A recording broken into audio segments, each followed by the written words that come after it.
Iran युद्ध में America के बुरी तरह से फ्लॉप होने के सबूत सामने आने लगे हैं।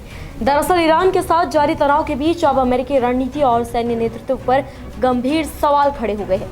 हालात ऐसे बनते दिख रहे हैं कि जंग के मैदान में अपेक्षित नतीजे न मिलने की कीमत अब सीधे शीर्ष अधिकारियों यानी कि टॉप अधिकारियों को चुकानी पड़ रही है। पिछले 25 दिनों में अमेरिकी सेना के 4 बड़े अधिकारियों की छुट्टी हो जाना सिर्फ एक प्रशासनिक फैसला नहीं बल्कि उस दबाव और असंतोष का संकेत है जो वॉशिंगटन के गलियारों में बढ़ता जा रहा है।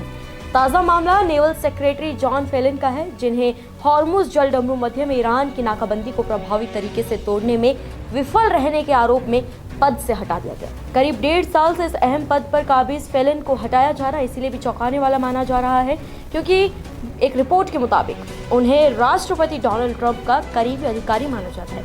दोनों के बीच व्यक्तिगत स्तर पर संपर्क और बातचीत की खबरें भी सामने आती रही हैं। दोनों को कई मौकों पर ट्रंप के निजी रिजॉर्ट मार-ए-लागो में देखा गया है। फेलिन और ट्रंप के बीच जंग को लेकर हाल ही में टेक्स्ट पर भी बातचीत हुई थी, लेकिन इसके बावजूद पेंटागन प्रमुख पीट हेगसेथ ने सख्त रुख अपनाते हुए उन्हें बाहर का रास्ता दिखा दिया।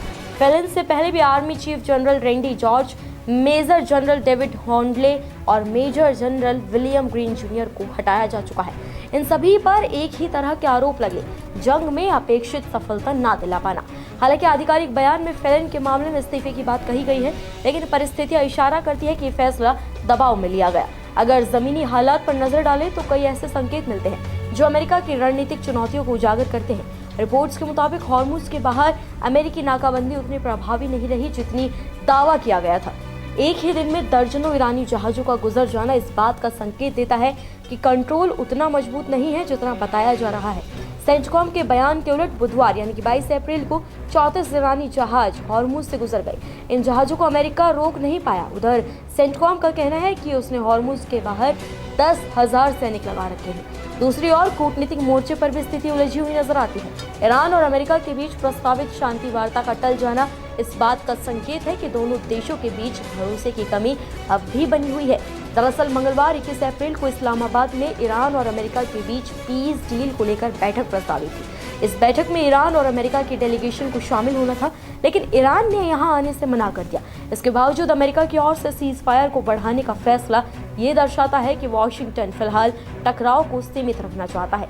राजनीतिक पहलू भी इस पूरे घटनाक्रम में अहम भूमिका निभाता दिख रहा है। रिपोर्ट्स के मुताबिक संभावित मिड टर्म चुनावों को ध्यान में रखते हुए अमेरिकी नेतृत्व लंबे युद्ध से बचने की रणनीति अपना सकता है। ट्रंप को ये लगता है कि मिड टर्म इलेक्शन तक अगर युद्ध जारी रहता है तो उनकी पार्टी को काफी ज्यादा नुकसान हो सकता है। यही वजह है कि बिना ठोस समझौते के भी संघर्ष विराम को आगे बढ़ाया गया।